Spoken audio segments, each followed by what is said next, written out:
Hi friends. இப்போ நம்ம நேத்தோட ஸ்டோரியில் அவங்க 2 பேருமே இப்போ ஒருத்தர் புரிஞ்சுக்கிட்டு அவங்க ஃபீலிங்ஸ் என்னன்னு தெரிஞ்சுக்கிட்டு அதை அடுத்த ஸ்டேஜுக்கு கொண்டு போயிருக்காங்க. இப்போ அதுக்கப்புறம் என்ன நடந்துச்சு அப்படிங்கிறத நம்ம ஜெசிக்கிட்ட கேட்டு தெரிஞ்சுக்கலாமா? அதுக்கப்புறம் ஒரு 2.5 வருஷம் ரதி கூட ஒரு அழகான வாழ்க்கையை நான் வாழ்ந்துட்டு இருந்தேன். அவ்வளோ சந்தோஷமா, அவ்வளோ ஹாப்பியாக நாங்கள் 2 பேருமே ஒரு தனி உலகத்தில் அந்த நாட்களை ரொம்பவே என்ஜாய் பண்ணிகிட்டு இருந்தோம். ரதி இப்போ வேலைக்கு போயிட்டு இருந்தா. காலைல 9 மணிலேருந்து 6 மணி வரைக்கும் ஒர்க்கு தான். என்ன தான் வேலை செஞ்சிட்டு இருந்தாலும் அவளோட கை அங்கே ஃபோனில் எனக்கு மெசேஜ் பண்ணிக்கிட்டே இருக்கும். ஜெசி, என்ன பண்ணுற? சாப்பிட்டியா? தண்ணி குடிச்சியா? என்ன செஞ்சிட்ருக்க? தூங்குனியா? ஒவ்வொரு விஷயமும் என்கிட்ட கேட்டுக்கிட்டே இருப்பா. அந்த டைமுக்கு எனக்கு மெசேஜ் வந்துக்கிட்டே இருக்கும். என்னை சும்மாலாம் இருக்க விட மாட்டா. நான் என்ன பேசுறது தெரியலன்னு சொன்னாலும் நான் டெக்ஸ்ட் பண்ணுறேன், நீ ரிப்ளை மட்டும் பண்ணு அப்படின்னு சொல்லிக்கிட்டே இருப்பா.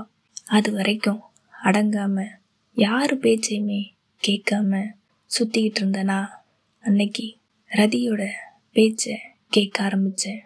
அவளோட கண்ட்ரோலில் தான் நான் இருந்தேன். அவள் சாப்பிடுன்னு சொன்னால் சாப்பிடணும், தண்ணி குடின்னு சொன்னால் போய் தண்ணி குடிக்கணும், தூங்குன்னு சொன்னால் தூங்கணும். அவள் என்ன சொல்கிறாளோ நான் அதை அப்படியே ஃபாலோ பண்ணிகிட்டு இருந்தேன். அதே மாதிரி வீக்லி 3 டைம்ஸ் ரதியை பார்க்குறதுக்காக நான் போயிடுவேன். ஈவினிங் ஒரு 6 o'clock இருக்கும். ரதியை பார்க்குறதுக்காக அவள் வேலை செய்கிற இடத்துக்கு அங்கே போவேன். அங்கே இருந்து ரதி என்ன பண்ணுறா, என்னெல்லாம் செய்கிறா அப்படிங்கிறத நான் அங்கேருந்து ரசித்து பார்த்துக்கிட்டே இருப்பேன். ஒரு 1/2 hour அப்படியே தான் அங்கேயே பார்த்துட்ருப்பேன். ரதியும் என்னைய பார்ப்பா. நான் பார்க்கும்போது அவளால் நார்மலாக இருக்க முடியாது, வேலை செய்ய முடியாது. இதுக்கப்புறம் இவளை இங்கே இருக்க விடக்கூடாதுன்னு என்னை அங்கேருந்து உடனே கூப்பிட்டுட்டு வந்துடுவா. இந்த வேலை செய்கிற இடத்துக்கும் ரதியோட வீட்டுக்கும் இடையில ஒரு சர்ச் இருக்கும்.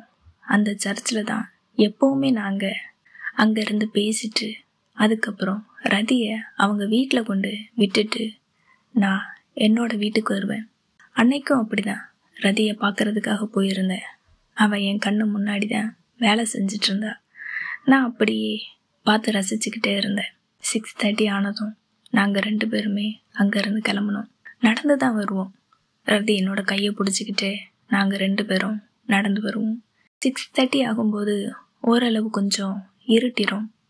அந்த சர்ச்சில் நானும் ரதியும் இருந்து பேசிகிட்டு இருப்போம். அன்னைக்கு நான் ரதிக்கு ஐஸ்கிரீம் வாங்கிட்டு போனேன். எனக்கு பிடிச்ச பட்டர்ஸ்காட்ச். ரதிக்கு வெண்ணிலா ஃப்ளேவர் தான் பிடிக்கும், ஆனால் எனக்கு பட்டர்ஸ்காட்ச் பிடிக்கும். அன்னைக்கு அதுதான் நான் வாங்கிட்டு போனேன். அதை 2 பேருமே ஒரே ஐஸ்கிரீமை ஒன்றா சேர்ந்து சாப்பிட்டோம். நான் பண்ணுற விஷயம் ரதிக்கு ஆச்சரியமாகவே இருந்துச்சு. ஒவ்வொரு விஷயமும் நல்லாவே 2 பேருமே சேர்ந்து நல்லாவே என்ஜாய் பண்ணோம். அதுக்கப்புறம் அப்படியே ரதியோட கையை பிடிச்சிக்கிட்டு அவன் வீட்டில் கொண்டு வந்து விட்டுட்டு வீட்டுக்கு போக மாட்டேன். அப்படியே பாய் சொல்லிட்டு அங்கேருந்து வீட்டுக்கு போயிடுவேன். அப்புறம் மறுபடியும் வீட்டில் யாரும் இல்லைன்னா கால் பண்ணி பேசுவார் ரதி. யாராச்சும் இருந்தாங்கன்னா டெக்ஸ்ட்டு தான். ஃபுல் அண்ட் ஃபுல் டெக்ஸ்ட் தான் பண்ணிக்கிட்டே இருப்போம். ரதி என்கிட்ட நேரில் பேச முடியாத நிறைய விஷயங்களை டெக்ஸ்ட் பண்ணி தான் கேட்பா. நான் அது எல்லாத்துக்குமே பதில் சொல்கிற வரைக்கும் அவள் என்னை விடவே மாட்டா. 12 மணி, 1 மணி, 2 மணி வரைக்கும் எங்களோட சாட்டு போய்கிட்டே இருக்கும், பேசிக்கிட்டே இருப்போம். ஆனால் என்ன பேசுகிறோம் அது மட்டும் தெரியாது. அதை மட்டும் என்கிட்ட நீங்கள் கேட்காதீங்க. ரதிக்கு என்கிட்ட பேசுகிறதுக்கு அவ்வளோ விஷயம் இருக்கும். பேசிக்கிட்டே இருப்பா. அதுக்கப்புறம் ரதிக்கு நிறைய டவுட்டுமே வரும். அது எல்லாத்தையுமே நான் தான் கிளியர் பண்ணணும். இப்படியே வாரத்தில் 3 நாள் ரதியை பார்க்குறதுக்காக போயிடுவேன். ஒவ்வொரு நாளும் ஒவ்வொரு ஸ்நாக்ஸு, ஒரு நாள் ஐஸ்கிரீம், ஒரு நாள் சிப்ஸு, லாலிபாப். ரதிக்கு என்னெல்லாம் பிடிக்குமோ ஒன்றா சேர்ந்து சாப்பிட ஆரம்பித்தோம். ரதிக்கு லீவ் நாள் இருக்கும்போது நான் அவளோட வீட்டுக்குமே போவேன். வீட்டுக்கு போனதும் ரதி என்கிட்ட தண்ணி கொண்டு வந்து கொடுப்பா. அவங்க வீட்டில் அப்படி ஒரு பழக்கம் இருக்கும். அவள் தண்ணியை என்னோட கையில் கொண்டு வந்து கொடுக்கும்போது நான் அப்படியே ரதியோட கையை பிடிச்சிப்பேன். அவள் சொல்லுவா, கையை விடுறி, அம்மா இருக்காங்க, கையை விடுன்னு சொல்லுவா. நான் அப்படி கொஞ்ச நேரம் அப்படி பிடிச்சி வச்சுப்பேன். சிரிப்பாக இருந்து தண்ணியை குடிச்சிட்டு கொடுத்தா, இன்னும் கொஞ்சம் குடி, அதை ஃபுல்லாக குடிச்சிட்டு தான் நீ என்கிட்ட தரணும் அப்படின்னு சொல்லுவா. அந்த அளவுக்கு என்னை அவ்வளோ கேர் பண்ணிப்பா. அந்த 2.5 வருஷமும் ரதி என்ன அவ்வளோ கேர் பண்ணிட்டு இருந்தா. அதுக்கு இன்னொரு ரீசனுமே இருக்குது. ஏன்னா நான் இங்கே இப்போ ஊரில் ஸ்டே பண்ணி இருக்கிறதுக்கு ரீசனே என்னோட அம்மாவோட ஹெல்த் கண்டிஷன் சரியில்லை. அவங்கள பார்க்குறதுக்காகத்தான் நான் இப்போ இங்கே வந்திருக்கேன். ஸோ என்னை பார்த்துக்கிறதுக்கு யாரும் இல்லை. அது ரதி மட்டும்தான் என்னை அவ்வளோ நல்லா பார்த்துக்கிட்டா. வீட்டில், ரதியோட வீட்டில் அத்தனை பேர் இருந்தாலும் நாங்கள் 2 பேரும் பார்த்து பார்த்து சிரிச்சுக்கிறது, கோட் வேர்டில் பேசிக்கிறது, இப்படி அப்பப்போ யாருக்கும் தெரியாமல் கையை டச் பண்ணிக்கிறது, இந்த மாதிரி நிறையா சேட்டைகள்லாம் அப்படி பண்ண ஆரம்பித்தோம். ரொம்பவே என்ஜாய் பண்ண ஆரம்பித்தோம். நான் லைஃப்பை என்ஜாய் பண்ணதுன்னா ரதி கூட அந்த 2.5 வருஷம் அது மட்டும்தான். அவ்வளோ ஹாப்பியாக இருந்துச்சு. அதுக்கப்புறம் அன்னைக்கு ரதியோட பர்த்டே ஜூலை 31. நான் ரதிக்கு சர்ப்ரைஸ் பண்ணணும்னு சொல்லி அன்னைக்கு ஃபுல்லாக நான் அவளுக்கு விஷ் பண்ணவே இல்லை. ஒரு ஸ்டேட்டஸ் மட்டும் வாட்ஸ்அப்பில் வச்சுருந்தேன். ரதியோட பிக்கு எல்லாத்தையுமே வச்சு ஒரு ஸ்டேட்டஸ் மட்டும் வச்சேன். ஆனால் விஷ் பண்ணவே இல்லை. நான் விஷ் பண்ணணும்னு சொல்லி அவள் ரொம்ப எதிர்பார்த்துருப்பா போல். நான் விஷ் பண்ணலைன்னு சொன்னவும் அன்னைக்கு ஃபுல்லாக எனக்கு கால் பண்ணவே இல்லை. நான் ரதிக்கு தெரியாமல் அன்னைக்கு ஈவினிங் வீட்டுக்கு போயிட்டு அவங்க வீட்டில் எல்லா டெக்கரேஷன் பண்ணி, பலூன்ஸு, பேப்பர்ஸ் எல்லாமே டெக்கரேட் பண்ணி ரதிக்கு ஒரு சர்ப்ரைஸ் கொடுக்கணும்னு சொல்லி அவள் கரெக்டாக வரும்போது அவங்க வீட்டுக்கு டோர் பின்னாடி மறைஞ்சிருந்து ரதி வரவும் அவள் முன்னாடி போய் நின்று சர்ப்ரைஸ் பண்ணி அவளுக்கு விஷ் பண்ணேன். அவள் ரொம்ப ஷாக்கு. சுற்றி எல்லாத்தையுமே பார்த்தா ஃபுல்லாக பேப்பர்ஸ்லாம் வச்சு பலூன்ஸ் எல்லாம் கெட்டி ஹாப்பி பர்த்டேன்னு சொல்லி அவ்வளோ டெக்கரேட் பண்ணி வச்சுருந்தேன். சென்டரில் ஒரு கேக்கு, ஒரு கேண்டில் எல்லாமே ரெடியாக வச்சுருந்தேன். அதை பார்த்ததும் ரதி ரொம்பவே சந்தோஷப்பட்டா. அவளுக்கு இந்த மாதிரி விஷயங்கள்லாம் ரொம்ப பிடிக்கும், கேக் கட் பண்ணுறது அது. அப்போ சொன்னா, நீ காலையிலேருந்து எனக்கு கால் பண்ணல, விஷ் பண்ணலை. அப்போவே எனக்கு உன் மேலே ஒரு டவுட் இருந்துச்சு, நீ ஏதாச்சும் பண்ணுவ அப்படின்னு. ஆனால் நீ இப்படி ஒரு விஷயம் பண்ணியிருக்க, எனக்கு ரொம்பவே ஹாப்பியாக இருக்குது. இதை நான் எதிர்பார்க்கலன்னு சொன்னேன் அப்படின்னு சொன்னான். ரொம்பவே சந்தோஷப்பட்டான். ரதி போயிட்டு ட்ரெஸ் சேஞ்ச் பண்ணிட்டு வா, கேக் கட் பண்ணலான்னு சொன்னேன். ரதி ஒரு saree கட்டிட்டு வந்தா. நான் ரதியை எவ்வளோ நாள் கழிச்சு இது செகண்ட் டைம் சாரியில் பார்க்குறேன். அப்படியே பார்த்துக்கிட்டே இருந்தேன். அவள் பார்த்தது போதும், எல்லாரும் இருக்காங்க, நீ இந்த மாதிரி பார்க்காதன்னு சொன்னான். எனக்கு அதை பற்றி எல்லாம் கவலை கிடையாது. நான் என்னோட ரதியை எப்படி பார்க்காம இருக்க முடியும், நான் அப்படி தாண்டி பார்ப்பேன் அப்படின்னு சொன்னேன். ரதி கேக் கட் பண்ணா. நான் தான் கேமராமேன். நான் அவளை எல்லா ஆங்கிள்லேயுமே ஃபோட்டோ எடுத்துகிட்டே இருந்தேன். கேக் கட் பண்ணும்போது எனக்கும் கேக்கு கட் பண்ணி ஊட்டினா. நானும் பதிலுக்கு ரதிக்கு ஊட்டி விட்டுட்டு மறுபடியும் விஷ் பண்ணினேன். எப்போவுமே இதே ஹாப்பியோட நீ இப்படி சிரிச்சுக்கிட்டே இருக்கணும் அப்படின்னு சொன்னேன். நான் சொன்னதும் பதிலுக்கு அப்போவே சிரிச்சா. இது போதுமா, இந்த ஸ்மைல் போதுமா அப்படின்னு கேட்டா. ரதி ஒரு சைல்டிஷ் பிஹேவியர், ரொம்பவே குழந்தைத்தனமாக நடந்துப்பா. எனக்கு அவகிட்ட பிடிச்சது நான் ரசித்து பார்க்கறதுன்னா அந்த ஒரு விஷயந்தான். ஆனால் இது அவங்க வீட்டில் யாருக்குமே பிடிக்காது, திட்டுவாங்க. ஆனால் நான் மட்டும் அப்படி இல்லைன்னே ரதி என்கிட்ட அடிக்கடி சொல்லுவா. நீ மட்டும்தான் இப்படி சொல்கிற, உனக்கு தான் பிடிச்சிருக்கு, நல்லா இருக்குன்னு சொல்கிற, ஆனால் எல்லாருமே என்ன திட்ட தான் செய்கிறாங்க அப்படின்னு சொல்லுவா. நான் மற்றவங்க சொல்கிறதெல்லாம் நீ கேட்காத, நான் சொல்கிறேன்ல, பிடிச்சிருக்குன்னு சொல்கிறேன்ல, நீ இப்படியே இருடி, இதான் உனக்கு நல்லா இருக்குன்னு சொல்லி இன்னுமே ரதியை என்கரேஜ் பண்ணுவேன். அவள் அதே குழந்தைத்தனத்தோட அப்படியே இருக்கணும் அப்படின்னு. அன்னைக்கு நானும் ரதியும் நிறைய ஃபோட்டோஸ் எடுத்துக்கிட்டோம். 2 பேரும் க்ளோஸாக நின்று, நெருக்கமாக நின்று, அந்த மாதிரி நிறைய ஃபோட்டோஸ், அவ்வளோ செல்ஃபி 2 பேரும் சேர்ந்து இருக்கிற மாதிரி எடுத்துக்கிட்டோம். அப்புறம் அந்த ஃபங்க்ஷனில் ஒரு குட்டி பையன் இருந்தான். அவனையுமே தூக்கி வச்சுக்கிட்டு நானும் ரதியும், நான் ரதியோட ஷோல்டரில் கை வச்சுக்கிட்டு ஒரு ஃபோட்டோ எடுத்தேன். ஒரு ஃபேமிலி மாதிரி இருக்குல்ல, நான், ரதி, ஒரு குட்டி பையன், நாங்கள் 3 பேரும் சேர்ந்து ஒரு பிக்குமே எடுத்துக்கிட்டோம். கேக்கெல்லாம் கட் பண்ணி முடித்ததுக்கப்புறம் நானும் ரதி டைம் ஆயிடுச்சின்னு சொல்லி வீட்டுக்கு வந்துட்டேன். ரதி அன்னைக்கு நைட்டு மறுபடியும் எனக்கு டெக்ஸ்ட் பண்ணான். வீட்டில் எல்லாரும் இருக்காங்க, ஸோ இப்போ நான் டெக்ஸ்ட் தான் பண்ண முடியும்னு சொல்லி டெக்ஸ்ட் பண்ணான். நான் இன்னைக்கு ரொம்பவே ஹாப்பியாக இருந்தேன் ஜெஸ்ஸி, அது எல்லாமே ஒன்னால தான். இந்த மாதிரி ஒரு ஹாப்பி நான் கொஞ்சம் கூட எதிர்பார்க்கல அப்படின்னு என்கிட்ட தேங்க்ஸ்ன்னு சொன்னா. என்ன நீ இதுக்கெல்லாம் நீ இப்படி சொல்லுவியா? அப்படியெல்லாம் நீ பேசக்கூடாது. நீ எப்போவுமே ஹாப்பியாக இருக்கணும். இதுக்கப்புறம் இன்னுமே நீ பார்த்துக்கிட்டே இரு அப்படின்னு ரதிக்கிட்ட சொன்னேன். இந்த மாதிரி நீ இருப்பன்னு நான் எதிர்பார்க்கவே இல்லை. முன்னாடி எல்லாம் காலேஜ் டைமில் எனக்கு உன்கிட்ட பேசுகிறதுக்கே பயமாக இருக்கும். ஒவ்வொரு விஷயமும் யோசித்து தான் பேசுவேன், அவ்வளோ பயமாக இருக்கும். அன்னைக்கு நீ ஒரு நாள் சண்டை போட்டல்ல, அந்த லவ் அந்த ஒரு விஷயத்தில், அன்னைக்கு நான் ரொம்பவே பயந்துட்டேன். நீ 2 நாளாக என்கிட்ட பேசலை, அதை நினச்சி அதுக்கப்புறம் நான் உன்கிட்ட பேசும்போதெல்லாம் அவ்வளோ யோசித்து பார்த்து தான் பேசுவேன் தெரியுமா அப்படின்னு என்கிட்ட சொன்னா ரதி. நீ என்ன சொல்கிற? உனக்கு என்கிட்ட பேசுறதுக்கு என்ன பயம்? நான் உன்கிட்ட ஏதாவது பேச வேணான்னு சொல்லியிருக்கேனா? நீ ஃப்ரீயாக இருக்கலாம். என்கிட்ட இருக்கும்போது உனக்கு என்ன தோணுதோ அதை நீ பண்ணலாம், அதை நீ பேசலாம் அப்படின்னு ரதிக்கிட்ட சொன்னேன். அதுக்கப்புறம் ரதி என்கிட்ட இன்னுமே ரொம்ப ஃப்ரீயாக ரொம்ப ஜாலியாக பேச ஆரம்பித்தா. காலேஜ் படிக்கும்போது நான் எப்படி அவளை சீண்டிக்கிட்டே விளையாடிக்கிட்டே இருப்பேனோ, இப்போ அது எல்லாமே ரதி என்கிட்ட பண்ண ஆரம்பித்தா. என்னைய சீன்றது, என்கிட்ட விளையாடுறது, இது எல்லாமே என்னோட வீக்னஸ் என்னன்னு இப்போ அவள் நல்லா தெரிஞ்சுக்கிட்டா. என்னோட வீக்னஸ் அது என்னது? அவள் என் பக்கத்தில் வரும்போது என்னோட ஹார்ட் பீட் அப்படி எகிரி குதிச்சு வெளியில் ஓடிடும். அந்த அளவுக்கு ஹார்ட் பீட் இருக்கும். அதை தெரிஞ்சுக்கிட்டதும் ரதி என்கிட்ட ரொம்பவே சீண்ட ஆரம்பித்தா. வீட்டில் யாரும் இல்லாத நேரம் என் பக்கத்தில் ரொம்ப க்ளோஸாக கிஸ் பண்ணுற மாதிரி, அவ்வளோ நெருக்கமாக வந்து நிற்பா. கிஸ் பண்ணுற மாதிரி அப்படி பக்கத்தில் வருவா. அவள் அப்படி வரவும் நான் என்னோட கண்ணையுமே அப்படி மூடிடுவேன்.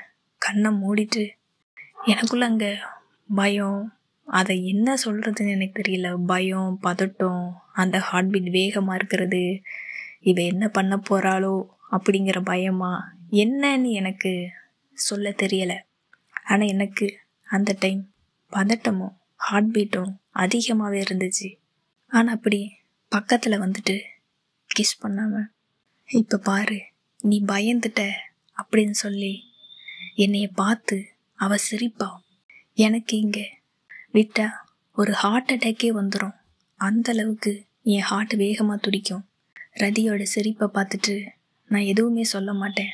ரதி என்ஜாய் பண்ணுறான்னு நினச்சி நான் விட்டுருவேன்.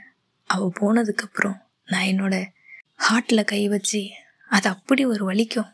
ஐயோ முடியலடா, ஏன் தான் இப்படி இருக்குதோ அப்படிங்கிற மாதிரி இருக்கும். நான் எதை நினச்சி பயப்படுறேன்னா என்னன்னு தெரியல. இதை பார்த்ததும் ரதிக்கு அப்படி ஒரு சந்தோஷம்.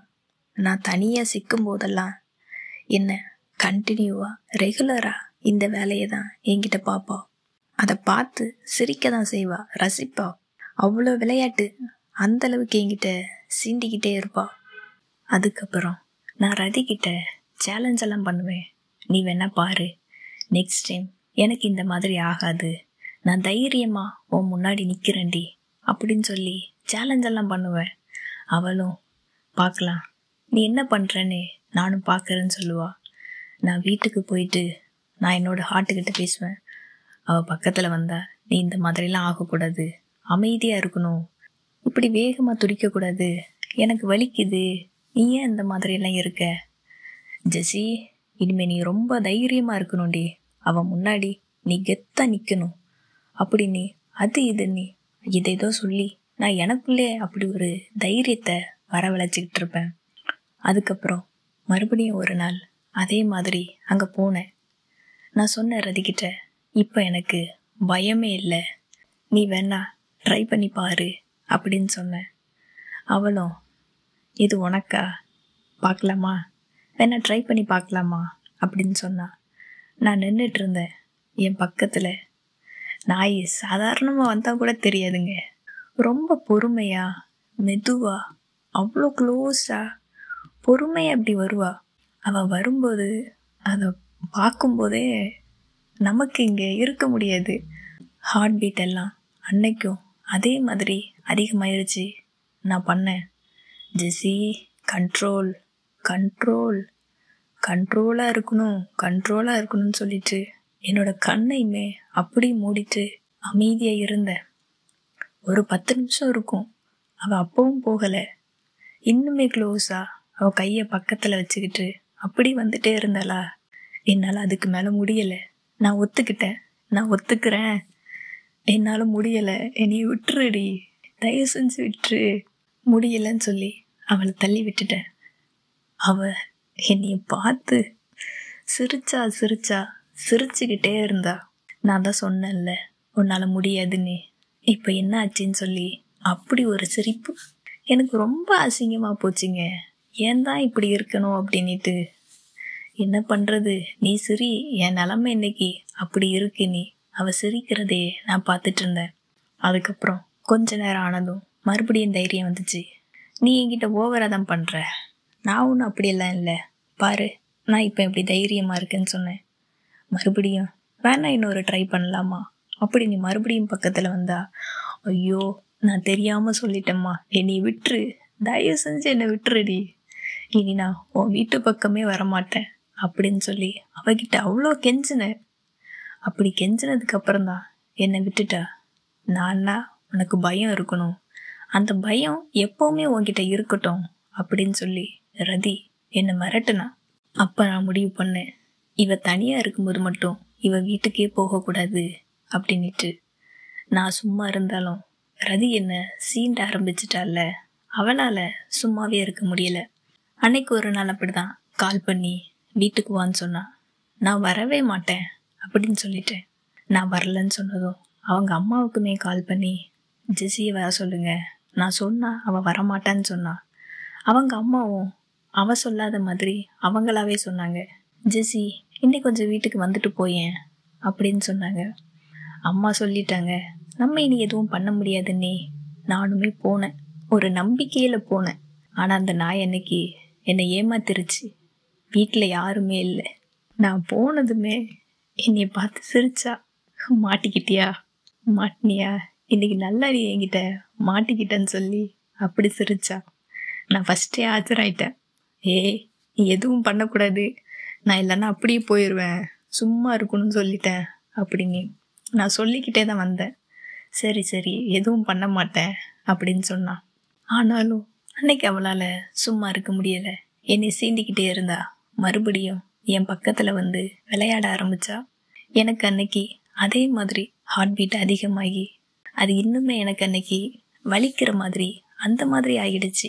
அதை பார்த்ததும் ரதிக்கு அப்போதான் புரிஞ்சுது, இவளுக்கு ஹார்ட் பீட் மட்டும் இல்லை, ஹார்ட் வலிக்குது, நான் கஷ்டப்படுறேன் அப்படிங்கிறத அவள் புரிஞ்சுக்கிட்டதும் என்னை திட்டவுமே ஆரம்பிச்சா. என்னாச்சு உனக்கு, எதனால் இப்படி இருக்கு, ஏன் உனக்கு வலிக்குது, ஏதோ பிரச்சனை இருக்குன்னு நினைக்கிறேன், நீ போய் டாக்டரை பாருன்னு சொல்லி என்னை ரொம்பவே திட்ட ஆரம்பிச்சா.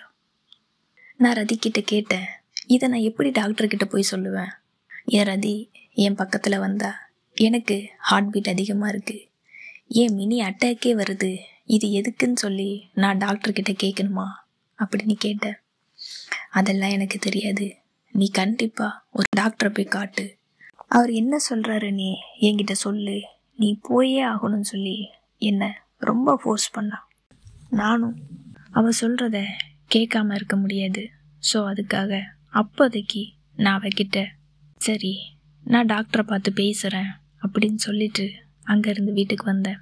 இப்போ நான் என்ன பண்ணுறது, ஒரு டாக்டரை பார்த்து கண்டிப்பாக பேசணுமா, ட்ரீட்மெண்ட் எடுக்கணுமா, இது ட்ரீட்மெண்ட் எடுத்தால் சரியாயிருமா, எனக்கு இது ஒரு பிரச்சனையா அப்படின்னு எனக்கே தெரியலை.